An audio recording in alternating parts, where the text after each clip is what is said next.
saya hormati. Saya doakan semoga Allah SWT mengkaruniakan kepada kita rahmatnya. Kemudian memberikan kepada kita ilmu yang bermanfaat. Dan menjadikan kita hamba yang meninggal di atas Islam was sunnah. Dan mengumpulkan kita di dalam sorga bersama para nabi dan para rasulnya. Tema di siang hari ini adalah negeri sentosa, aman dan makmur dengan syukur dan sabar. Dengan syukur dan sabar. Dua perkara ini.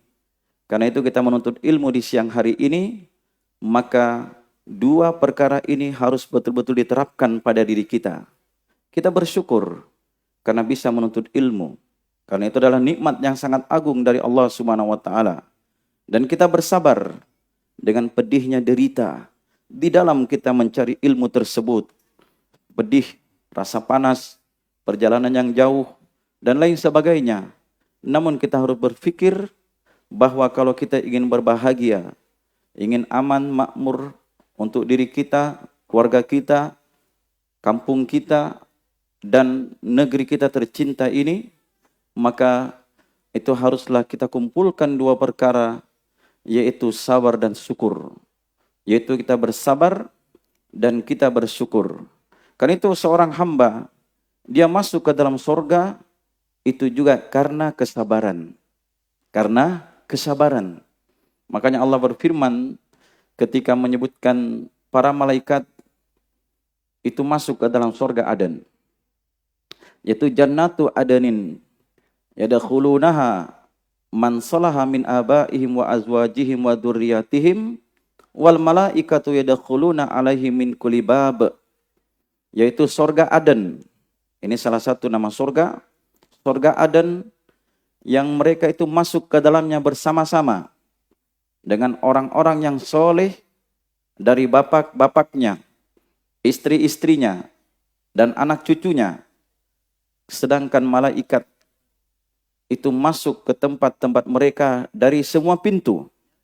Jadi para malaikat itu masuk kepada mereka dari semua pintu, kemudian mengatakan, Salamun alaikum bima sobartum.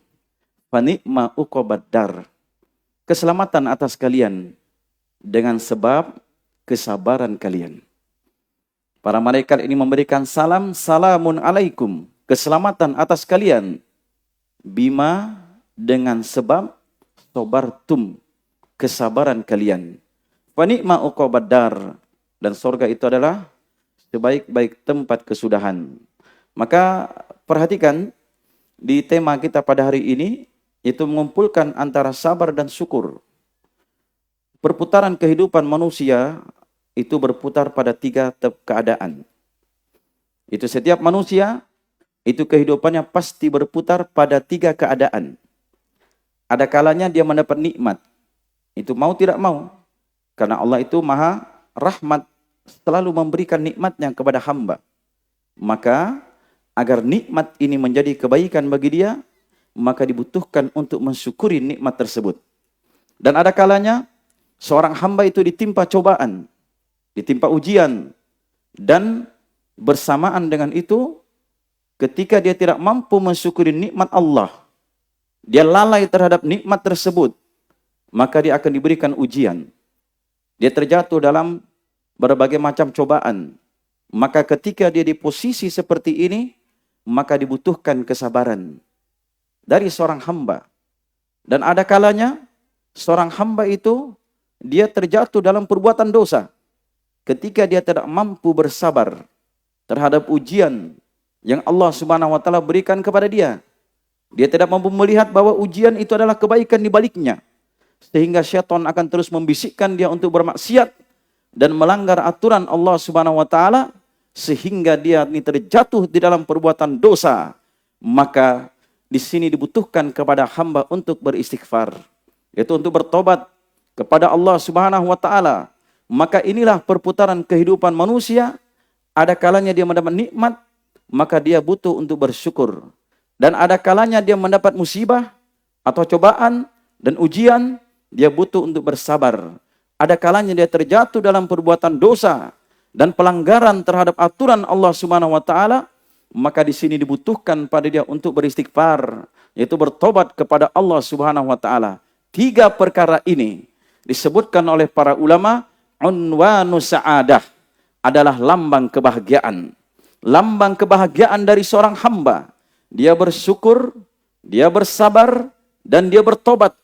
Namun 3 perkara ini akan menjadi lambang kebahagiaan bagi seorang hamba, dan dia dapatkan kebahagiaan tersebut kalau betul-betul dia pelajari, betul-betul dia yakini, betul-betul dia pahami, dan dia terapkan di dalam kehidupannya, bagaimana dia bersyukur, bagaimana dia bersabar, bagaimana dia memperbaiki tobatnya, sehingga dia akan bahagia dunia dan akhiratnya. Jika hamba seperti ini keadaannya, apakah dia sebagai bapak, apakah dia sebagai ibu, apakah dia sebagai anak, apakah dia sebagai kakek, atau dia sebagai nenek, apakah dia laki-laki, atau dia perempuan, ketika perkara ini tertanam pada diri seorang hamba, dia bersyukur, dia bersabar, maka disinilah akan nampak perbaikan, menjadi tentram di dalam dirinya sendiri. Kemudian terwujud di dalam rumah tangganya, itu akan muncul ketentraman, keamanan, kemakmuran. Dan demikian pula ketika dia bersabar dalam segala perkara dari jenis kesabaran, maka disitulah seorang hamba itu akan memperbaiki dirinya, keluarganya, negerinya, dan inilah yang menyebabkan negeri kita ini dibangun. Dari orang-orang yang bersyukur dan bersabar, itu akan terwujudlah negeri yang sentosa, negeri yang aman, negeri yang makmur. Tapi ingat, ketika suatu negeri, itu Allah SWT timpakan musibah, Allah cabut nikmat itu dari negeri tersebut, atau dari seorang hamba, atau dari satu keluarga, atau dari suatu daerah, itu karena mereka tidak lepas dari 3 perkara tadi. Atau pembahasan kita fokus pada 2 perkara. Tidak lepas dari sabar dan syukur yang tidak dia wujudkan pada kehidupannya. Yang dia tidak wujudkan pada kehidupannya. Ini telah terjadi contoh di dalam Al-Quran. Yang terjadi pada masa lalu. Allah abadikan di dalam Al-Quran. Kisah suatu negeri. Yang mana negeri tersebut yang dulunya penuh dengan kenikmatan. Tetapi ketika mereka melupakan nikmat-nikmat Allah, mereka tidak mensyukurinya, apa yang terjadi? Allah Subhanahu wa taala timpakan kepada mereka adab.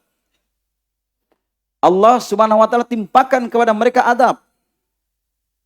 Coba kita lihat umat-umat terdahulu. Umat-umat terdahulu. Mereka diadab oleh Allah, itu tidak lain sebabnya adalah karena kufur terhadap nikmat Allah. Tidak sabar terhadap ujian. Karena itu Allah SWT sebutkan di dalam Al-Quran kisah, permisalan yang harus kita jadikan pelajaran di dalam kehidupan kita. Allah berfirman di dalam surat An-Nahl. Surat An-Nahl itu dikenal dengan suratun ni'am. Surat yang berbicara tentang nikmat-nikmat. Kalau kita baca surat An-Nahl dari awal sampai akhir, Masya Allah, itu surat yang berbicara tentang nikmat-nikmat Allah. Nikmat tauhid, nikmat ini, nikmat ini. Banyak sekali. Maka ini disebut dengan suratun ni'am. Surat yang berbicara tentang nikmat-nikmat. Allah berfirman di dalam ayat yang ke-112. Daraballahu mathalan qaryatan kanat aminatan mutmainnah. Ya'tiha rizquha ragadan min kulli makan. Fakafarat bi an umillahi fa'adaqaha Allahu libasal ju' wal khauf bima kanu yasnaun. Dan Allah telah membuat perumpamaan. Ini perumpamaan yang harus kita ambil pelajaran darinya. Apa itu? Perumpamaannya sebuah negeri yang dahulunya aman lagi tentram. Ini asalnya negeri itu. Negeri yang aman lagi tentram. Rezekinya datang dan berlimpah dari segala arah. Lihat ya. Rezekinya itu datang dan berlimpah dari segala tempat. Itu menunjukkan makmurnya itu negeri. Lalu apa yang terjadi? Fakafarat bi an umillah. Perhatikan kalimat ini. Mereka mengingkari nikmat-nikmat Allah. Jadi yang Allah sudah berlimpahkan kepada mereka rezeki dari berbagai arah. negerinya aman, negerinya tentram. Itu lambang kebahagiaan hamba kalau dia hidup di dunia ini mendapat keamanan, ketentraman, ada rezekinya, maka itu seakan dunia ini milik dia beserta isinya. Makanya Allah sebut di sini, ketika diberikan kepada mereka ini keamanan, ketentraman, rezeki yang datang berlimpah dari segala tempat. Lalu apa yang terjadi? Fakafarat bi an'umillah. Perhatikan ini. Maka mereka ini mengingkari nikmat-nikmat Allah. Apa yang mereka ingkari? Nikmat-nikmat Allah. Lalu apa akibat dari perbuatan mereka? Yang mereka tidak bersyukur terhadap nikmat Allah. Yang mereka mengingkari nikmat Allah Subhanahu wa taala, apa yang terjadi? Yang terjadi, perhatikan, fa'adaqahallahu libasal ju' wal khauf bima kanu yasnaun. Karena itu Allah SWT merasakan kepada mereka pakaian kelaparan. Itu kelaparan itu seperti pakaian sudah pada dirinya. Betul-betul ditimpakan kepada mereka kelaparan. Wal ju', ini kelaparan, wal khauf, dan ketakutan. Kenapa? Bima kanu yasnaun. Disebabkan apa yang telah mereka perbuat. Karena mereka mengingkari nikmat Allah. Sehingga dicabut keamanan. Dipakaikan kepada mereka pakaian kelaparan. Pada dahulunya, negeri ini aman, tentram, rezeki datang dari segala tempat. Kenapa? Allah timpakan seperti ini. Karena Allah timpakan seperti ini sebab mereka ini mengingkari nikmat-nikmat Allah yang Allah berikan kepada mereka. Jelas? Nikmat-nikmat Allah yang Allah karuniakan kepada mereka. Di antara nikmat yang paling besar yang mereka ingkari, walaqad ja'ahum rasulun minkum fakadzabuh. Ini lanjutan ayatnya. Dan sesungguhnya telah datang kepada mereka seorang rasul dari kalangan mereka sendiri. Ini nikmat besar. Ketika Allah utus Rasul itu, nikmat besar. Makanya di dalam ayat yang lain Allah berfirman, walaqad manallahu 'alal mu'minin. Ya, sungguh Allah telah memberikan nikmat kepada orang-orang yang beriman, idz ba'atsa fihim rasulan min anfusihim. Ketika Allah mengutus kepada mereka seorang rasul dari diri-diri mereka itu sendiri. Itu nikmat besar ini ketika diutus Rasul itu kepada kita. Ya. Maka perhatikan di sini. Ini ketika Rasul itu diutus kepada mereka, mereka pun mendustakannya. Walaqad ja'ahum rasulun minhum fakadzabuh. Dan sungguh telah diutus kepada mereka seorang rasul dari kalangan mereka sendiri. Maka mereka mendustakannya. Fa'akhadahumul adabu wahum zalimun. Dan mereka itu dimusnahkan dengan adab.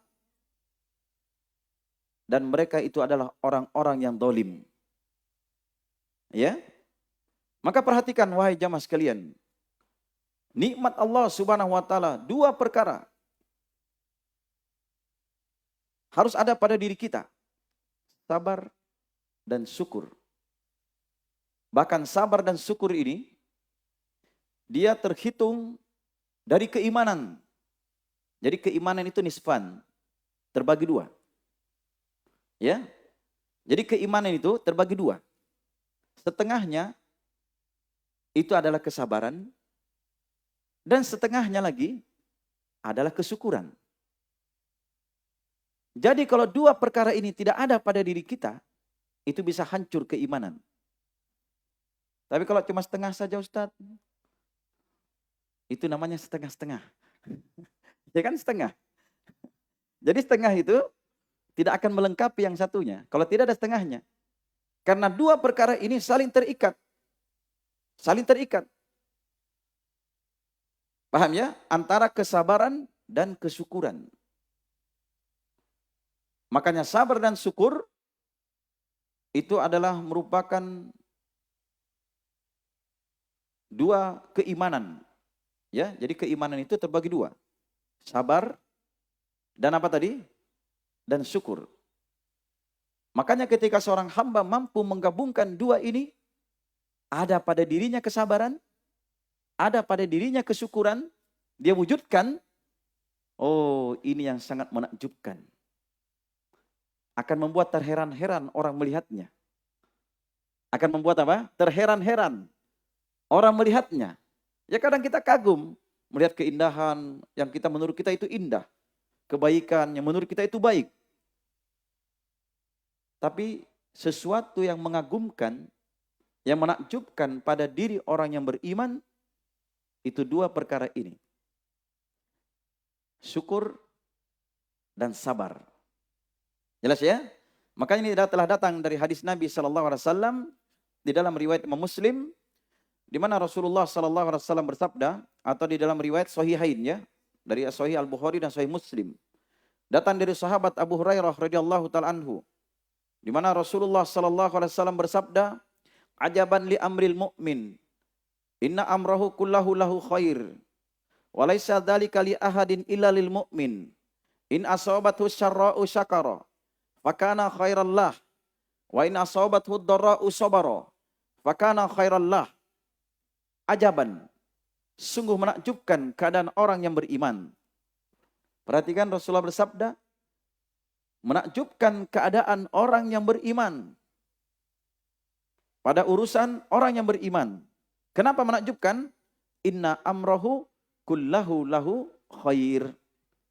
Sesungguhnya urusan orang yang beriman itu seluruhnya itu hanyalah kebaikan bagi dia.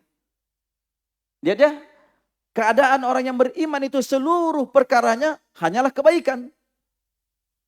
Kemudian Nabi ingatkan, laisa dzalik li ahadin illa lil mu'min.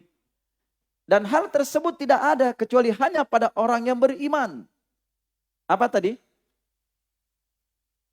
Seluruh perkaranya hanyalah kebaikan bagi dia.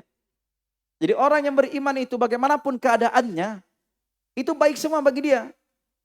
Makanya Nabi lanjutkan hadisnya, in asabathu syarra'u syakar, fakana khairal lah. Dan jika dia ditimpa kebaikan, Allah beri nikmat dia, Allah beri kebaikan dia, Allah beri kebaikan dia. Bagaimana keadaan orang beriman? Di kondisi dia mendapat nikmat seperti ini, syakara, dia bersyukur. Fakana khairal lah. Maka kesyukuran itu baik bagi dia. Ini keadaan orang beriman. Jadi keadaan orang beriman itu selalu baik. Urusan orang yang beriman ketika dia diberi nikmat, dia syukuri nikmat tersebut, fakana khairallah. Maka nikmat itu baik bagi dia. Apa kesyukuran itu baik bagi dia. Ini kan kondisi yang pertama dari seorang hamba. Kondisi yang kedua, wa in asabathu dharra. Dan jika dia ditimpa, ini urusan yang kedua ini. Perkara yang kedua itu dia ditimpakan kepada dia dharra. Sesuatu yang berbahaya bagi dia. Sesuatu yang dia benci. Musibah, ujian, bangkrut usahanya dia. Dan lain sebagainya. Ditolak lamarannya dia. Jelas? Ya begitu. Kadang. Kadang orang stres kalau ditolak lamarannya. Tapi ada juga akhwat baru dinador, tidak jadi, stres juga. Padahal nador itu belum menikah. Baru proses melihat cocok atau tidak. Begitu. Seperti kita beli pakaian, baru lihat begini, masa disuruh beli? Kan baru dilihat cocok atau tidak. Kalau cocok ya dibeli, kalau tidak ya cari yang lain. Begitu juga. Tapi saya ingatkan, ikhwah jangan suka nador. Nanti dia mendapat kunyah, abun nador. Gitu. Jadi apa? Tukang nador, tukang melihat. Oh, coba cari akhwat, lihat lagi. Cari akhwat, lihat lagi. Ada 10 dia bandingkan. Satu pun tidak yang cocok. Mati saja. Ya gimana ceritanya? Tidak cocok semua. Itu orang tidak syukur nikmat itu. Saya tidak menyinggung. Memang kenyataan sering terjadi. Di lapangan. Cuma di sini tidak ada. Sekarang kita sementara taklim. Bukan proses nador. Makanya jangan suka keluyuran tempat akhwat di sana. Itu tempatnya nador. Itu begitu juga ceritanya. Kalau ada acara, situ jadi ribut saling usah macam-macam. Pura-pura lah, alasan lah. Saya tidak menyinggung, cuma saya ingatkan saja supaya tidak salah cara menuntut ilmunya. Nah, ini pembahasan kita memang betul begitu. Saya tidak menyinggung ya, kalau tersinggung silahkan, datang sama saya. Tambah ilmunya, nanti saya ajari. Ya, bagus kan? Sebenarnya ngantuk. Jadi perhatikan ya, seorang hamba itu kata Nabi, seorang muslim tadi, mukmin tadi, in asabat darra, dan jika darra itu perkara yang menimpa dia dari kepayahan, ujian, cobaan, musibah. Bagaimana kondisi seorang beriman tadi sehingga baik urusannya? Sobaro, dia bersabar. Fakana khairallah, maka dengan kesabaran itu baik bagi dia. Ini keadaan orang beriman yang menakjubkan. Ini pijakan di dalam kehidupan. Jadi orang beriman itu dia akan berada pada dua keadaan. Jika dia diberikan kebaikan, dia syukuri sehingga baiklah bagi dia kesyukuran itu. Jika ditimpakan kejelekan, dia bersabar, maka baik pula bagi dia. Makanya kesyukuran dan kesabaran, dua perkara ini jika terwujud pada diri seorang hamba, pada keluarga, pada sebuah kampung, pada sebuah negeri, maka disitulah akan terwujud kebaikan yang besar. Tapi ingat, Nabi ingatkan di sini, walaisa dzalika li ahadin illa lil mu'min. Dan semua perkaranya yang merupakan kebaikan ini tidak ada kecuali hanya pada orang yang beriman. Paham? Hanya pada orang yang beriman. Makanya sabar dan syukur ini tadi adalah bagian dari keimanan. Karena keimanan itu terbagi dua. Al-imanu nisfan. Keimanan itu terbagi dua. Setengahnya adalah kesabaran dan setengahnya adalah kesyukuran. Kita mau yang mana? Mau sabar atau mau syukur? Ya dua-duanya lah. Kalau sepotong saja belum dapat lengkap. Ini keadaan orang beriman yang menakjubkan. Karena itu ini pembahasan yang penting. Yang pertama tentang kesyukuran. Yang kedua tentang kesabaran. Kita sering mendengar, mari kita bersyukur, mari kita bersabar. Sabar, sabar, sabar. Ya, syukur, syukur, syukur. Apa yang disyukuri? Apa yang disabari? Ini butuh diperhatikan di ilmunya. Harus benar pahamnya. Harus benar yakinnya. Dan harus benar pula di dalam penerapannya, di kehidupannya. Sehingga ilmu itu akan menjadi manfaat yang besar bagi dia, kesyukuran yang benar-benar kesyukuran, dan kesabaran yang benar-benar kesabaran. Jelas ya? Karena itu seorang mukmin, itu orang yang beriman, itu harus ada dua perkara ini.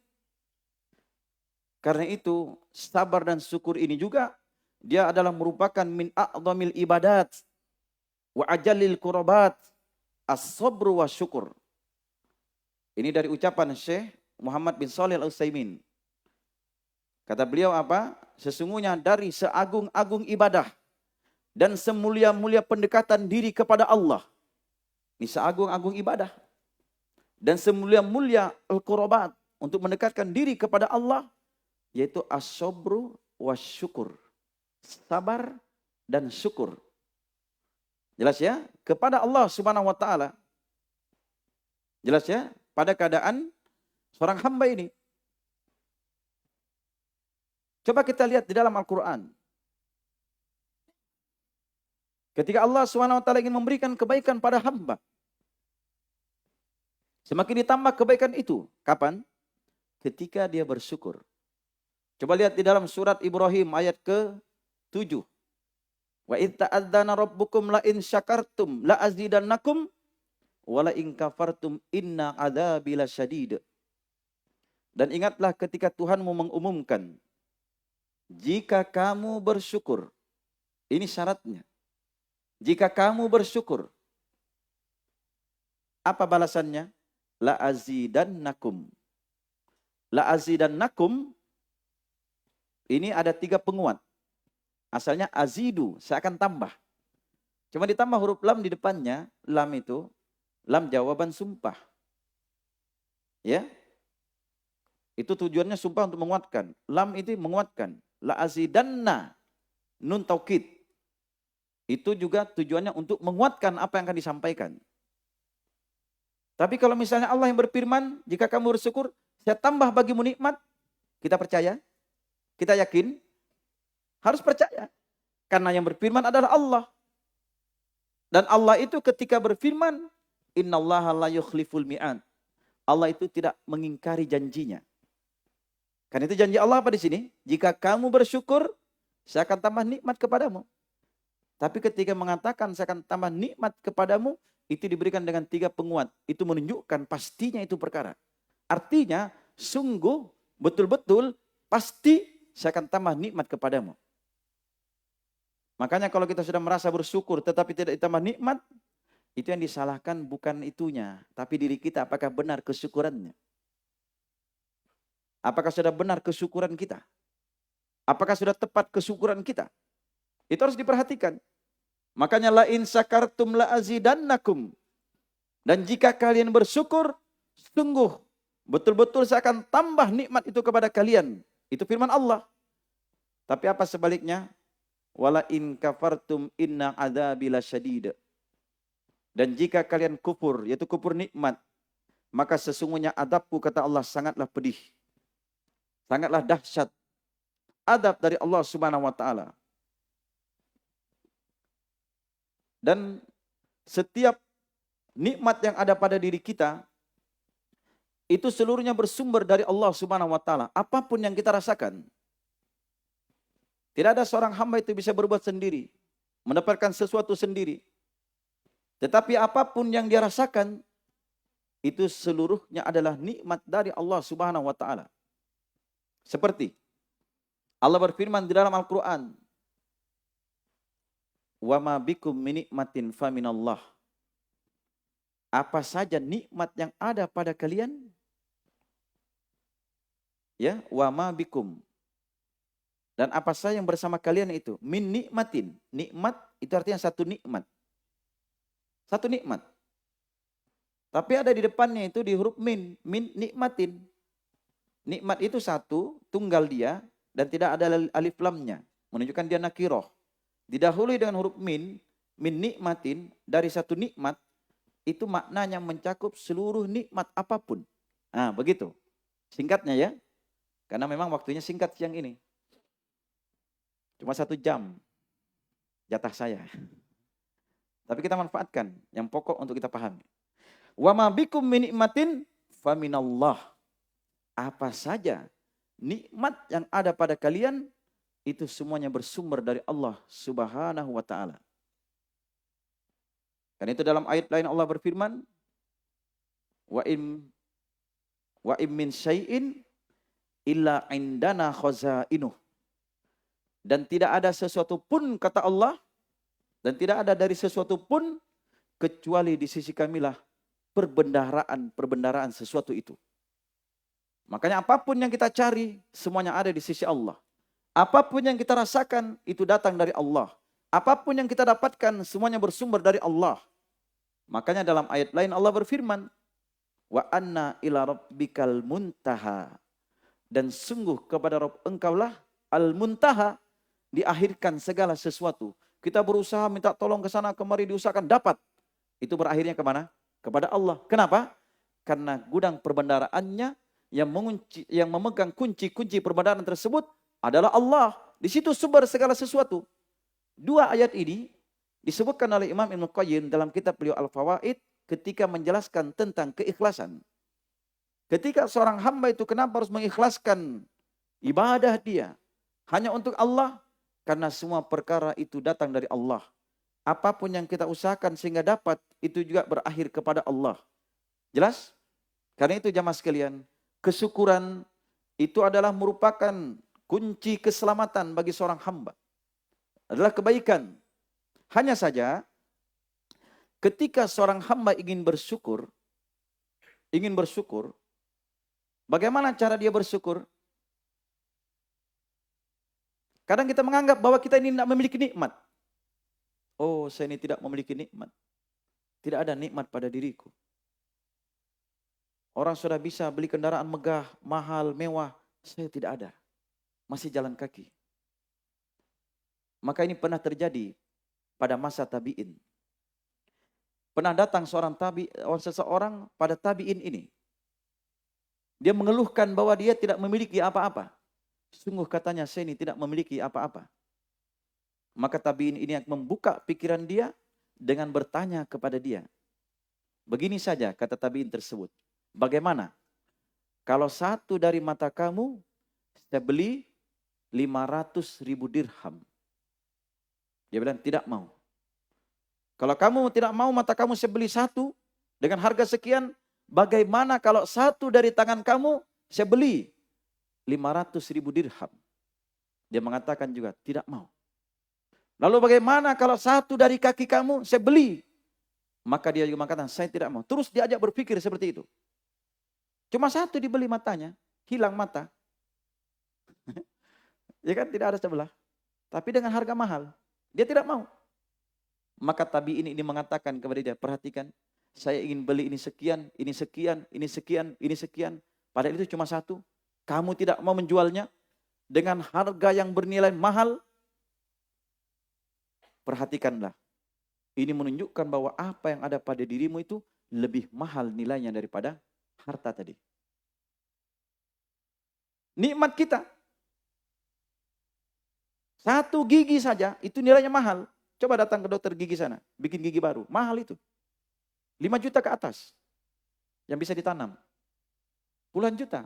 Bahkan ratusan juta. Iya. Allah beri gratis.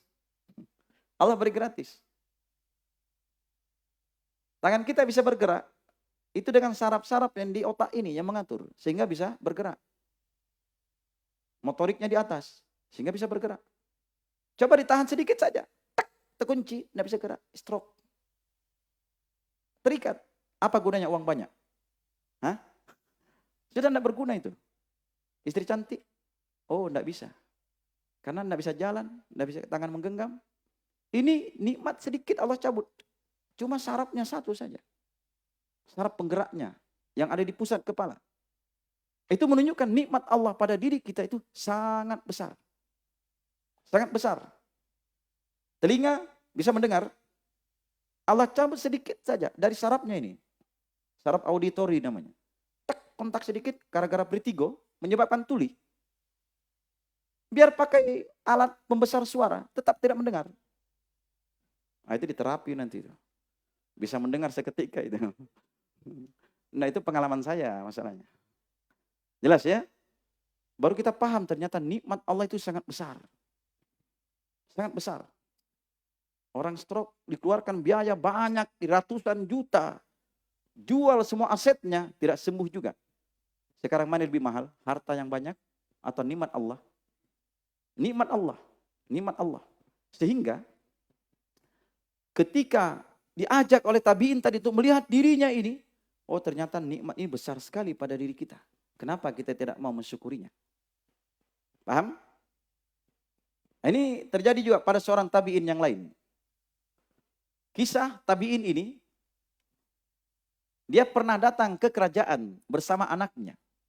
Ini kita berkisah sedikit ya, supaya lebih paham. Dia datang ke kerajaan, Urwah ibnu Zubair namanya itu. Urwah ibnu Zubair, ini seorang tabi'in yang mulia. Waktu itu dia datang ke kerajaan. Dia bawa anak laki-lakinya satu orang. Ternyata anaknya ini ingin melihat kuda yang ada di kerajaan tersebut. Dibawalah di kandang kuda tersebut, kemudian ditendang anaknya dan seketika meninggal ketika itu. Lihat, meninggal anaknya waktu itu. Kemudian setelah itu, beliau ternyata kakinya ditusuk sesuatu dan infeksi harus diamputasi, dipotong. Sehingga dipanggillah tabib. Maka tabib mengatakan, kamu tidak akan tahan kalau saya potong kakimu ini. Maka kamu harus dibius. Dengan cara minum arak dulu supaya kamu mabuk. Kata dia, saya tidak akan lakukan itu. Untuk membius saya agar saya tidak sadar tapi dengan sesuatu yang haram. Maka sekarang kata beliau, silahkan potong kaki saya dan saya akan rasakan bagaimana rasanya dipotong. Maka beliau pun berzikir, la ilaha illallahu akbar. Itu terus beliau ucapkan, la ilaha illallahu akbar. Tidak ada sesembahan yang berhak disembah kecuali Allah yang maha besar. Sehingga diiris kakinya. Dipotong sampai teriris habis dagingnya, tinggal tulangnya. Didatangkan lagi oleh tabib tersebut gergaji. Kemudian digergaji tulangnya sampai putus. Sehingga disiramlah dengan minyak zaitun yang sudah dipanaskan untuk menghentikan darahnya. Seketika Urwah ibn Zubair pun pingsan ketika itu. Perhatikan baik-baik kisahnya. Ini ada hal yang akan kita petik. Sebuah pelajaran yang besar tentang nikmat di sini. Maka setelah dia sadar, dia tanya, mana tadi kaki saya? Sini kaki saya tadi. Potongan kaki tadi. Beliau ambil, beliau pegang. Sungguh kata beliau, ini kelak akan menjadi saksi di hadapan Allah. Dia akan bersaksi bahwa saya tidak pernah melangkahkan dia ke tempat yang Allah haramkan. Kita bisa jamin kaki kita seperti itu? Kita bisa jamin tangan kita tidak pernah memegang yang haram, mengambil yang haram? Kita bisa jamin mata kita tidak pernah melihat yang haram? Kita jamin pendengaran kita tidak mendengar yang haram? Tapi lihat Urwah ibn Zubair mampu dia katakan, sungguh ini kelak akan bersaksi di hadapan Allah. Kaki ini tidak pernah saya ajak dia untuk berjalan ke tempat yang Allah murkai, yang Allah haramkan. Nah, di sini baru dia ungkap nikmat. Lihat bagaimana contoh orang yang mengingat nikmat Allah lebih besar pada dirinya daripada apa yang Allah ambil. Kata dia, Allah berikan kepada saya 4 orang anak. Tapi hanya Allah ambil 1. Ternyata masih ada 3 tersisa. Mana yang lebih banyak nikmat yang tersisa atau yang diambil oleh Allah? Yang tersisa. Dan Allah SWT berikan kepada saya 4 kekuatan. 2 tangan, 2 kaki. Ternyata yang Allah ambil cuma 1 saja. 1 saja. Sungguh kata beliau, masih ada 3 yang tersisa. 2 tangan, 1 kaki. Ternyata nikmat Allah itu masih lebih banyak pada dirinya. Itu yang menyebabkan seorang hamba itu bersyukur. Dan kalau kita ingin bersyukur, hitung nikmat Allah. Hitung nikmat Allah. Kan itu Allah berfirman di dalam Al-Quran, wa in ta'uddu nikmatallahi la tuhsuha. Jika kalian ingin menghitung-hitung nikmat Allah, maka pasti kalian tidak akan mampu menjumlahnya. Pasti kalian tidak akan mampu menjumlahnya. Tetapi ternyata orang yang mampu bersyukur kepada Allah itu cuma sedikit. Ini bukan kata saya. Allah berfirman di dalam Al-Quran, wa qalilun min ibadiyas syakur. Dan sedikit dari hamba-hambaku yang bersyukur. Wa qalilun, dan sedikit min ibadiyas syakur, dari hamba-hambaku yang bersyukur, firman Allah. Makanya kata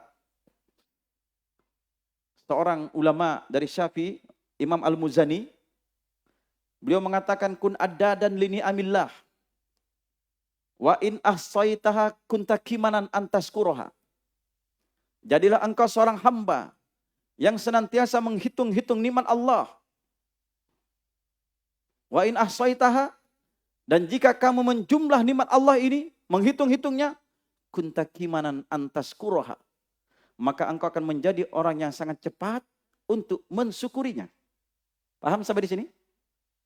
Jadi kalau engkau menghitung-hitung nikmat Allah yang ada pada dirimu, kunta kimanan antaskuroha, maka engkau akan lebih cepat untuk mensyukuri nikmat tersebut.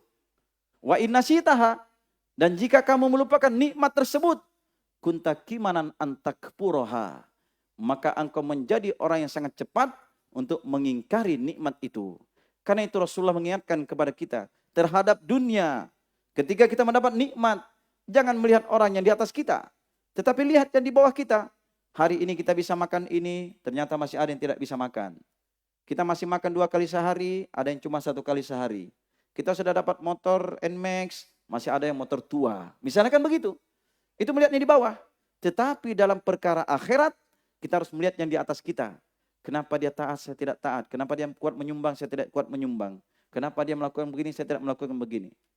Itu dalam perkara akhirat. Lihat yang di atas. Supaya kita terpacu. Kalau dalam perkara dunia, lihat yang di bawah kita. Supaya kita tidak mengingkari nikmat Allah. Sudah paham sampai di sini? Belum ngantuk? Belum? Kalau ngantuk bilang. Saya suruh naik ke sini. Supaya tidak ngantuk. Saya saja tidak ngantuk. Masa kalian ngantuk? Kalau tidak ada minum ya cari sendiri. Saya mau minum dulu.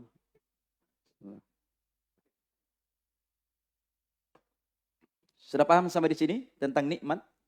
Kenapa harus disyukuri? Waktunya tinggal sedikit. Kemudian kisah Urwah ibnu Zubair tadi, ketika beliau sudah diamputasi kakinya, maka datang ada 4 orang dari kampung ke kerajaan. Sang raja melihat ada seorang ketika itu dia buta. Maka ditanya oleh raja, kenapa engkau buta? Maka dia ceritakanlah kisah kebutaannya itu. Maka raja pun mengatakan, datanglah kamu kepada Urwah, ceritakan tentang kenapa engkau bisa buta, agar ini menghibur dia, karena dia juga baru terkena musibah. Maka berceritalah orang yang buta tadi. Dia bilang, saya dahulunya, ini ingat ya, nikmat Allah jangan diingkari. Nikmat Allah jangan diingkari. Sebab dia akan menjadi musibah. Dia katakan, saya dahulunya adalah orang yang sangat kaya di kampung saya. Bahkan orang yang terkaya. Tapi kata beliau, satu hari, hanya dalam waktu yang sekejap, habis semuanya. Terjadi hujan yang deras. Hujan yang deras. Sehingga terjadi banjir bandang. Menimpa seluruh rumahnya dan hartanya. Habis terbawa air. Termasuk istri dan anak-anaknya. Habis. Yang tersisa kata beliau hanya 2 bersama saya. 1 anak bayi saya yang masih digendong. Dan 1 kendaraan saya, onta. Itu yang masih tersisa. Yang terlepas dari musibah banjir bandang tadi. Lalu kata beliau, baru saja saya di situ, larilah onta saya tadi. Saya taruh anak saya yang masih bayi ini. Dan saya baru mengejar itu onta, ternyata teriak anak saya, dan saya berpaling melihatnya, ternyata dia sudah diterkam oleh serigala. Meninggallah anaknya. Akhirnya saya kejar onta saya, tinggal 1 kan, hartanya. Dia kejar ontanya, pas kata beliau saya dapat, saya pegang ekornya, kemudian saya pun ditendang, dan butalah saya. Hilanglah onta tersebut. Lihat, kekayaan, nikmat Allah yang Allah berikan kepada kita, itu semuanya ujian. Kalau Allah ingin mengambilnya sekejap, itu bisa habis. Sekejap. Datang hujan, banjir, habis. Istrinya, anaknya, hartanya, tinggal dirinya, cacat lagi. Cacat lagi. Dia ceritakan, akhirnya katanya itulah yang terjadi. Baru saya tangkap itu onta, ditendanglah muka saya, dan butalah saya. Itu sebabnya. Sekejap kata beliau, semua habis. Nikmat yang Allah titipkan kepada dia. Kan itu jamaah sekalian, ketika kita mendapat nikmat, itu adalah ujian. Makanya kalau kita dapat musibah, apa ucapannya? Inna lillahi. Sesungguhnya kita ini milik Allah. Wa inna ilaihi raji'un. Dan hanya kepada Allah kita akan dikembalikan. Semua akan kembali kepada Allah. Baik. Sekarang bagaimana cara bersyukur? Ini singkat ya, saudara, kisahnya tadi kan. Menjadi pelajaran bagi kita. Bagaimana kita melihat nikmat pada diri itu supaya kita mensyukurinya. Dan kata para ulama bersyukur itu, ini disebutkan oleh Imam Ibnu Qayyim, kata beliau bersyukur itu dengan 3 rukun. Bersyukur itu dengan 3 rukun. Kalau terpenuhi 3 rukun ini, baru kita dikatakan bersyukur kepada Allah Subhanahu wa taala. Yang pertama, seorang hamba itu ketika dia mendapat nikmat, dia bersyukur, itu bersyukur dengan hatinya. Ini rukun yang pertama, rukun dari kesyukuran, bersyukur dengan hatinya. Apa itu hatinya? Hatinya itu mengakui bahwa nikmat yang didapatkan dari Allah. Itu hati ya, bersyukur dengan hati apa tadi? Mengakui bahwa seluruh nikmat yang ada pada dirinya bersumber dari Allah. Makanya Allah berfirman, "Wa ma bikum min nikmatin faminallah." Apa saja nikmat yang ada pada kalian, semuanya datang dari Allah. Kemudian yang kedua, bersyukur dengan lisan. Bersyukur dengan lisan. Bagaimana bersyukur dengan lisan? Bersyukur dengan lisan itu 2 kerjaan lisan. Yang pertama, memuji-muji Allah, mengucapkan alhamdulillah. Makanya Nabi ketika mendapat nikmat, beliau ucapkan alhamdulillah alladzi bi ni'matihi tatimmus sholihat. Segala pujian hanyalah milik Allah. Ini pujian didasari kecintaan, kasih sayang. Ini pujian yang memang dia ingin mendekatkan diri dengannya. Khusus untuk Allah. Itu segala pujian hanya untuk Allah. Alladzi, yang binikmatihi tatimmu sholihat. Yang mana kebaikan-kebaikan itu menjadi sempurna dengan nikmat-nikmat darinya. Jadi kita berhasil itu karena nikmat Allah. Kita berusaha kemudian dapat karena nikmat Allah. Itu semata-mata nikmat dari Allah Subhanahu wa taala. Paham ya?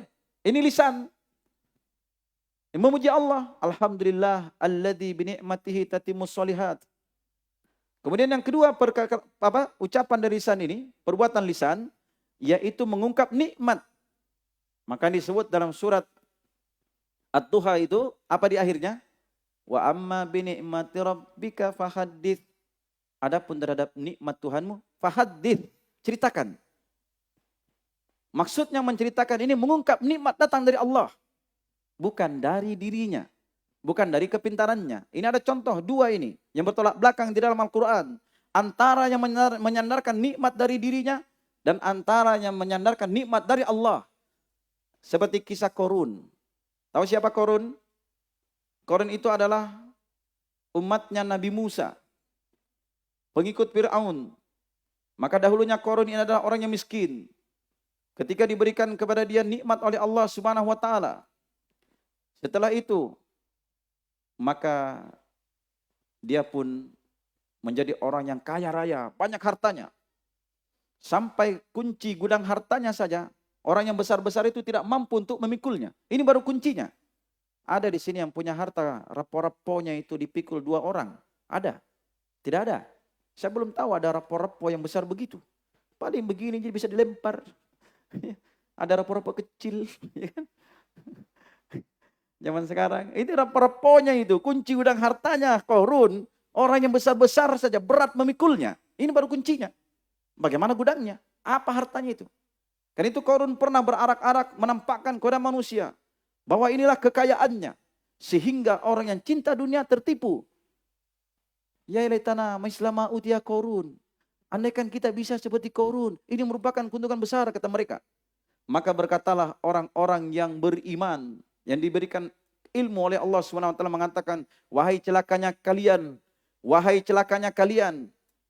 Sungguh apa yang ada di sisi Allah itu lebih baik. Pahala Allah lebih baik.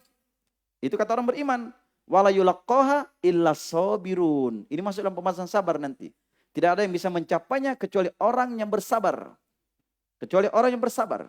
Yang bisa mencapai, dia memahami bahwa pahala Allah lebih besar daripada harta dunia.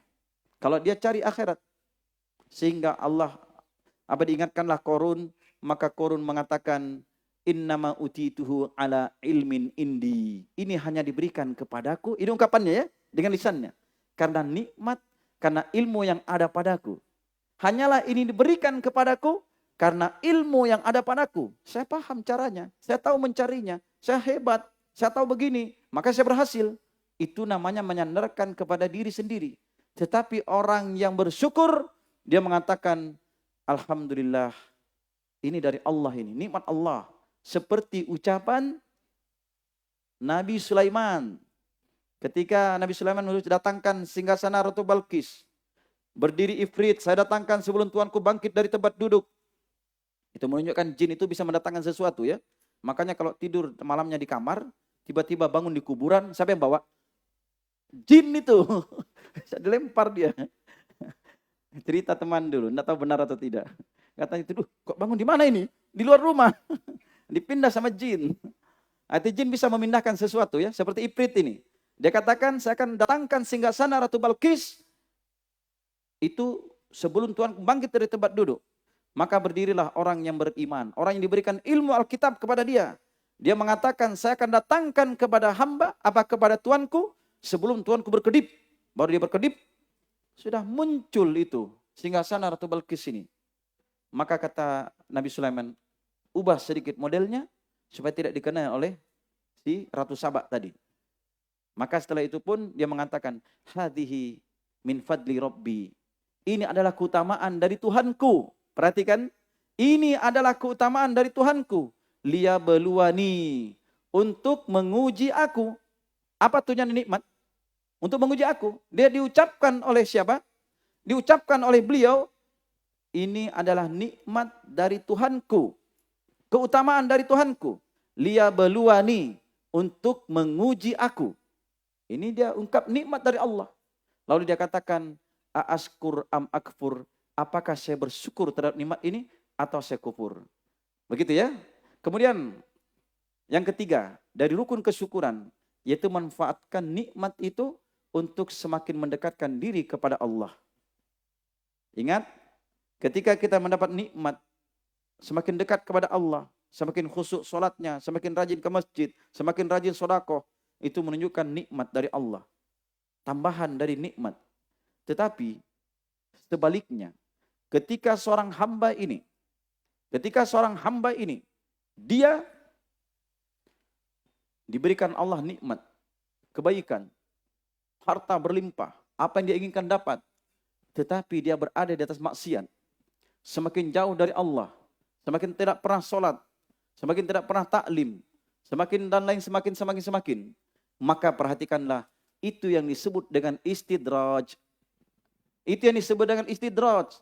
Rasulullah SAW bersabda, "Idza ra'aitallah yu'til abda minad dunya ala ma'asihi ma yuhibbu fa innama huwa istidraj." Jika kamu melihat Allah memberi kepada hamba, Allah beri ini hamba minat dunia, dari perkara dunia. Jika kamu melihat Allah memberi kepada hamba dari perkara dunia, ala ma'asihi, di atas perbuatan maksiatnya hamba, mayuhibbuh, apa yang dia inginkan oleh hamba itu Allah beri, fa innama huwa istidraj. Itu hanyalah istidraj, perlalaian dari Allah Subhanahu wa taala. Umpan supaya dia semakin larut.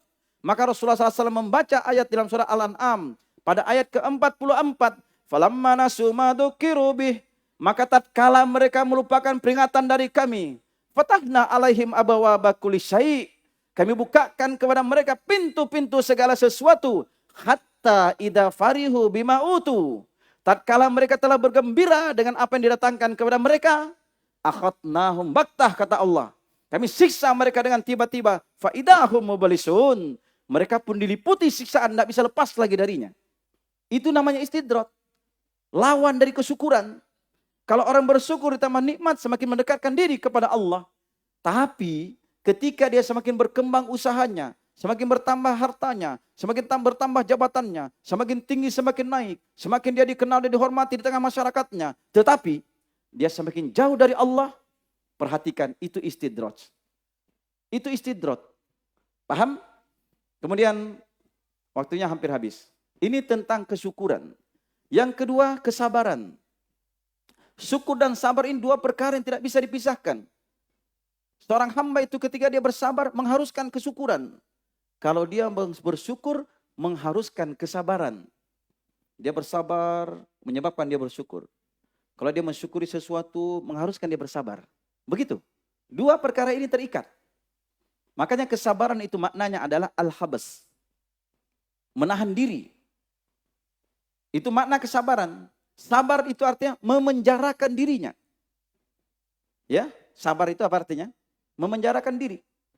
Dirinya itu dipenjarakan. Sehingga dia menjadi orang yang terpenjara. Itu sabar. Makanya orang Arab mengatakan dari kalimat sabar ini adalah qutila fulanun sabara. Si fulan itu dibunuh dalam keadaan sabar. Apa artinya? Dia dibunuh dalam keadaan di penjara. Jadi di penjara dia, matilah dia. Itu makna kesabaran. Makanya orang yang bersabar, dia harus penjarakan dirinya. Dia penjarakan hatinya dari berprasangka buruk kepada Allah.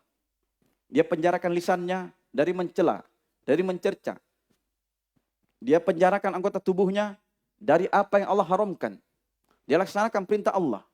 Karena itu kesabaran itu ada 3 jenis. Ada 3 jenis. Sabar di dalam melakukan ketaatan. Apa tadi yang pertama? Sabar di dalam melakukan ketaatan. Yang kedua, sabar di dalam meninggalkan maksiat. Maksiat itu lawan dari ketaatan. Yang ketiga, sabar di dalam menerima ketentuan-ketentuan Allah yang berat bagi dia. Yang susah dia terima, berupa musibah, berupa ujian, dan lain sebagainya. Tapi ingat, kadang sebagian hamba, ketika ujian langsung datang dari Allah, dia mampu menahannya. Tetapi ujian yang datang dari manusia, itu yang berat biasanya ditahan. Begitu kan? Iya. Kalau Allah beri dia sakit gigi, aduh masih bisa dia tahan. Tapi kalau dia bilang, jeleknya mukamu, langsung marah itu. Nggak tahan dia. Dia merasa didolimi, langsung marah. Nah, itu menunjukkan bahwa sabar terhadap manusia itu lebih berat. Sabar itu terbagi 3. Sabar melakukan ketaatan, di dalam meninggalkan maksiat, dan di dalam apa? Menerima ketentuan-ketentuan Allah berupa musibah-musibah. Di dalam melakukan ketaatan. Kan itu Rasulullah SAW menyebutkan apa? Bahwasanya ma'u'tiya ahadun ata'an khairan wa awsa'a minas sabar. Tidaklah diberikan kepada seorang hamba pemberian yang lebih baik dan lebih luas. 2 perkara ini. Tidaklah diberikan kepada seorang hamba pemberian yang lebih baik dan lebih luas daripada kesabaran. Artinya, kalau Allah karuniakan kepada dia kesabaran, itu pemberian yang sangat baik dan sangat luas. Tetapi ingat, kesabaran itu bukan begitu saja didapatkan. Tetapi kesabaran itu perkara yang harus dilatih. Karena itu Rasulullah SAW bersabda, "Wa may yasabar yusabbirhullah." Siapa yang berusaha untuk menyabar-nyabarkan dirinya, melatih dirinya untuk bersabar, Allah akan berikan kepada dia kesabaran. Jadi dilatih. Bersabar itu dilatih. Misalnya 1 hari dia 10 kali marah, dikurangi jadi 9 kali. Besoknya jadi 8 kali. Besoknya jadi 5 kali. Tahan. Mau marah lagi, tahan. Keluar 1, tahan. Oh, dikurangi sedikit. Sedikit. Itu maksudnya. Wa may yatasabbar yusabbirhullah. Siapa yang berusaha untuk menyabar-nyabarkan dirinya, dia melatih dirinya untuk bersabar, maka Allah akan berikan kepada dia kesabaran. Paham? Allah akan berikan kepada dia kesabaran. Nah, itu balasan dari Allah Subhanahu wa taala. Saya ulang. Ini waktunya tinggal berapa menit lagi? 1 menit. Enggak apa-apa, saya minta sedikit. Jadi sabar itu terbagi 3. Sabar melakukan ketaatan. Ketaatan yang paling pokok adalah mengesahkan Allah. Mentaati Rasul. Kita sudah sabar di sini atau belum? Kalau usahanya tiba-tiba berkurang, setiap hari keuntungan 1 juta, 1 juta. Tiba-tiba 1 hari ini 100 juta. Aduh, kayaknya ada yang pasangi tokoku ini. Mana orang kaya? Ilmu kaya. Oh, cari lagi. Sirik sudah dia. Nggak sabar. Kadang saya nggak menyinggung. Tapi terjadi. Banyak saya dengar cerita dari orang-orang. Ya, yang kedua apa? Dia bersabar ketika mentaati Rasul. Kemudian dia bersabar juga di dalam apa? Di dalam meninggalkan maksiat. Dia diuji dengan ujian-ujian dari maksiat. Dia bersabar, tahan dirinya. Kemudian dia bersabar di dalam apa? Di dalam menerima ketentuan Allah. Kan itu di dalam ketaatan, ketaatan kepada Allah, ketaatan kepada Rasulnya, ketaatan kepada penguasa, dan lain sebagainya. Ini harus dia bersabar di atasnya. Itu kan ketaatan namanya. Itu perintah dari Allah. Dia bersabar ketika melakukan ibadah, ketaatan. Apapun beratnya, bersabar. Di dalam menuntut ilmu, harus bersabar. Para ulama, para sahabat, mereka sangat sabarnya di dalam menuntut ilmu. Sehingga mereka berhasil mendapatkan ilmu yang berkah dan bermanfaat. Mereka bersabar menempuh perjalanan yang jauh. Jalan kaki berbulan-bulan hanya sekedar untuk mendengarkan 1 hadis. Kadang hanya sekedar untuk bertanya 1 kalimat bahasa Arab yang mereka tidak paham. Itu para ulama dan para sahabat Nabi. Mereka bersabar di dalam melakukan ibadah dengan beratnya, dengan payahnya. Di dalam perang tetap beribadah. Dalam kondisi mencekam, takut tetap ibadah. Bersabar. Demikian pula meninggalkan maksiat. Itu bersabar. Karena itu di dalam melakukan ketaatan, kesabaran itu penting. Di dalam meninggalkan maksiat itu penting. Ketika diuji dengan musibah itu penting. Bersabar. Karena itu kita bersabar untuk apa? Untuk melakukan semua ini. Nah, itu kesabaran. Habis waktunya. Saya tambah sedikit ya, kesimpulan. Jadi sabar dan syukur. Ini 2 perkara yang sangat penting. Setelah kita memahami maknanya, kita yakini maksud dari itu, kemudian kita berusaha untuk terapkan pada diri kita. Coba kita bersyukur dulu pada diri kita. Nikmat apa yang kurang yang Allah berikan kepada kita? Nikmat apa? Kita bisa makan 1 hari? Kalau kita hanya bisa makan 1 hari sekali, itu sudah nikmat yang sangat agung. Sebab Rasulullah SAW bersabda, "Man asbaha aminan fi sirbihi, mu'afan bi jasadihi, indahu qutu yaumihi, faka'annama khizat lahu dunya bihadza firiha." Jika seorang hamba berada di pagi hari, aman dia di tengah masyarakatnya. Merasa aman, tidak ada permasalahan, keributan. Mu'afan bi jasadihi, sehat jasadnya. Yang ketiga di sini, Di sisinya ada makanan yang cukup dia makan hari itu saja. Untuk 1 bulan persiapannya atau 1 hari? 1 hari. Indahu qutu yaumihi. Di sisinya itu makanan untuk hari itu saja. Itu persiapannya dia. Lalu apa Nabi sebutkan? Seakan-akan telah dikumpulkan kepada dunia beserta isinya untuk dia. Apakah itu nikmat besar atau nikmat kecil? Nikmat besar. Kita punya istri, syukuri istri yang Allah telah takdirkan. Dia adalah jodoh kita. Jangan melihat yang lain. Rumput tetangga memang lebih hijau. Penglihatanmu itu. Coba lihat baik-baik istrimu ini. Pasti lebih cantik. Lebih cantik.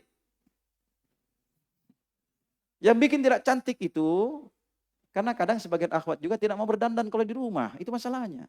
Kalau pergi ke pasar, kalau juga pergi ke undangan, lengkap apa semua ditampilkan semua. Sehingga sekilas saya melihat boneka Barbie. Misalnya toh, saya tidak menyinggung. Tapi ke rumah, buang semua modelnya. Jadi suami, aduh, kalau pergi ke warung kopi, makanya suka di kafe-kafe itu. Ditanya oleh Pak, minum apa Pak? Mari minum Pak, mari Ki. Pesan apa lagi Pak? Enaknya narasa itu bapak-bapak. Kalau pulang ke rumah, suruh bikin kopi. Cari kau sendiri di belakang. Tapi tidak begitu ya. Apa yang Allah takdirkan itulah nikmat. Saya kasih contoh tentang kesyukuran seorang ulama. Seorang ulama pernah diberi seorang istri. Datang seorang wanita kepada dia. Bismillah, dengan nama Allah tolong nikahi saya. Dia nikahi, dia beristri. Wanita ini sangat buruk rupanya. Tidak cantik. Tapi dia jadikan istrinya. Ternyata istrinya ini sangat betul-betul melayani dia. Taat pada suaminya, melayani dengan baik, dan lain sebagainya. Sehingga meninggal istrinya ini. Dia menikah lagi dengan istri yang lain, yang lebih cantik. Ternyata dibilang tidak ada yang bisa gantikan istri saya yang pertama. Dari akhlaknya, pelayanannya, apanya, kesolehannya. Itu nikmat besar Allah berikan kepada dia. Walaupun dari sisi wajah, memang kurang cantik dibandingkan yang lainnya. Tetapi kecantikan itu tidak dinilai dengan wajah semata. Tapi akhlaknya, ilmunya, ketaatannya, ibadahnya, pelayanannya. Apakah kita pernah berpikir seperti itu? Nah, demikian pula kita bersyukur. Misalnya kita diberikan penguasa, ada yang mengurusi rakyat. Kita harus bersyukur dan bersabar di situ. Syukuri karena ada yang mengurusi rakyat. Kita bersabar terhadap apa kesusahannya. Tidak boleh kita mencela mereka. Bahkan Nabi sebutkan ketika mereka mengambil saja harta kita, memukul punggung kita, isma' wa ati, kata Nabi. Dengar dan taati. Dengar dan taat. Nah, kita bersabar di situ. Dan kita bersyukur.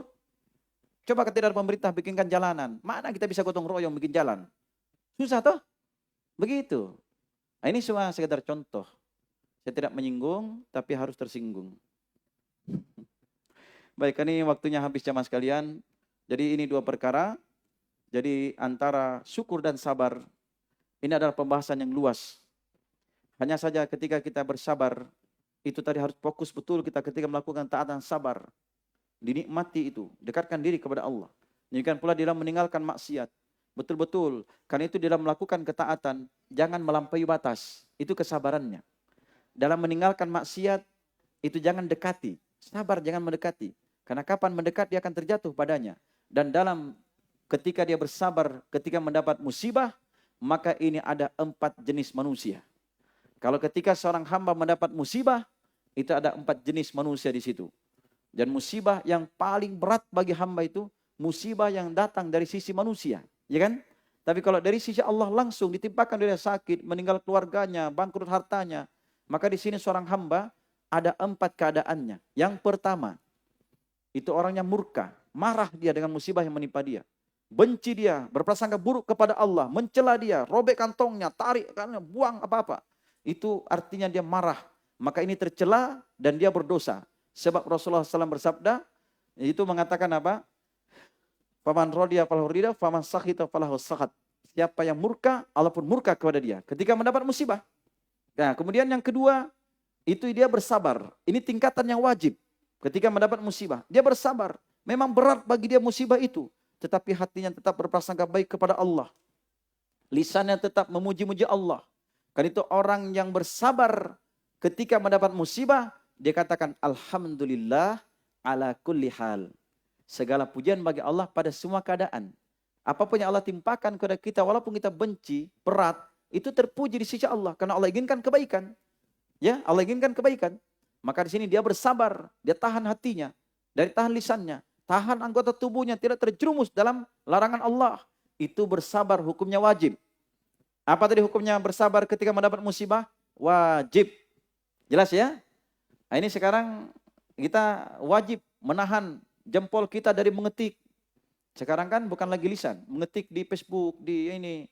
Sebagian manusia itu ketika ada sesuatu dia lihat langsung bikin status. Di status WhatsApp, di status Facebook, oh seakan dia paling hebat.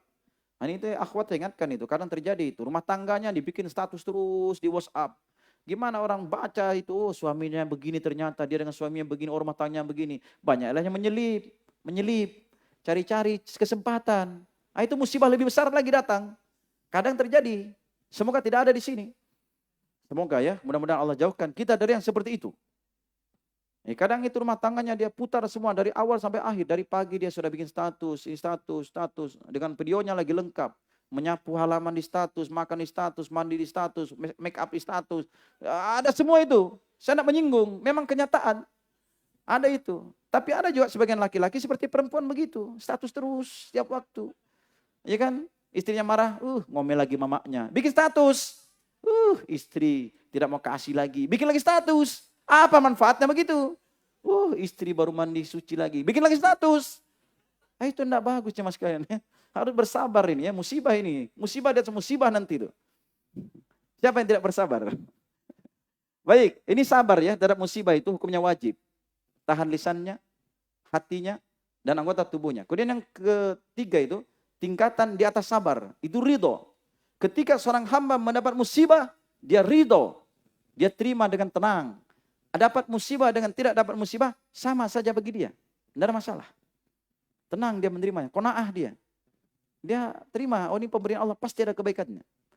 Tapi yang lebih tinggi dari itu, ini puncak dari kebaikan, itu adalah kesyukuran. Dia bersyukur ketika mendapat musibah.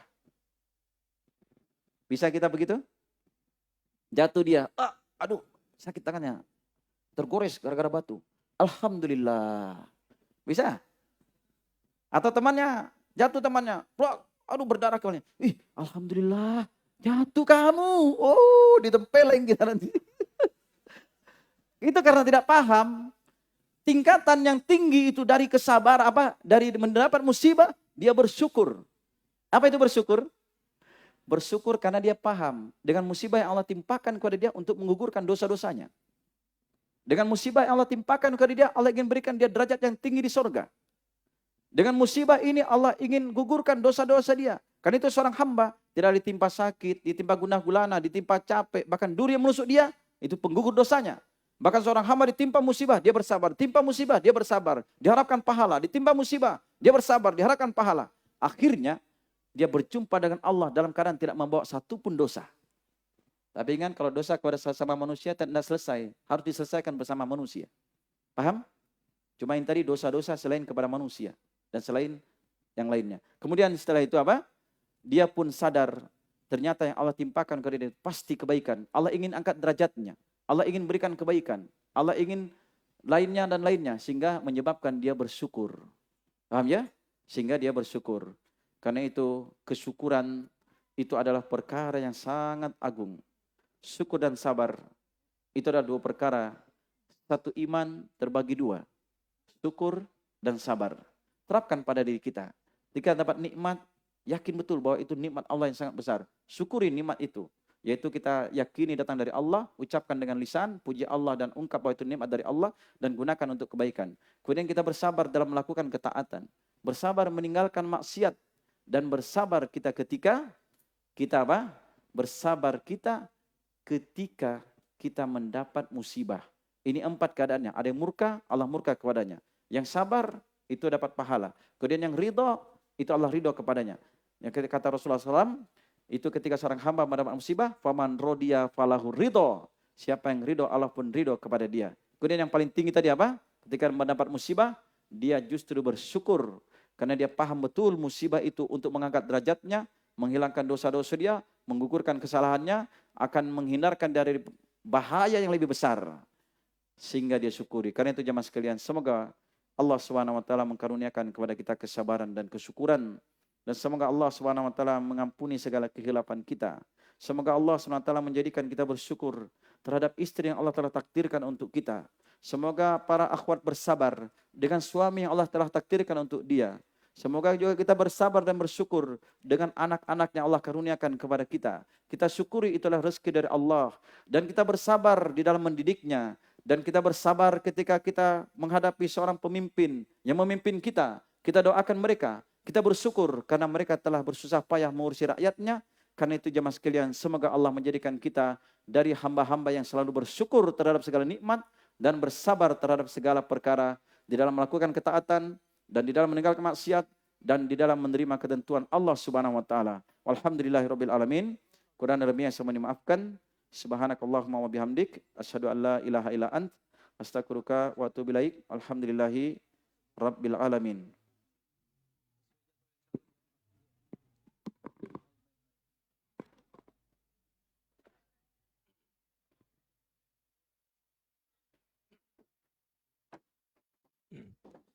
Baik, demikianlah tadi sesi yang keempat dari Ustadz kita, Ustadz Musaddad Al-Kutafi Hafizahullah dengan tema Negeri Sentosa Aman dan Makmur dengan syukur dan sabar. Kepada Ustadz kami ucapkan jazakallahu khair wa barakallahu fiik Ustadz.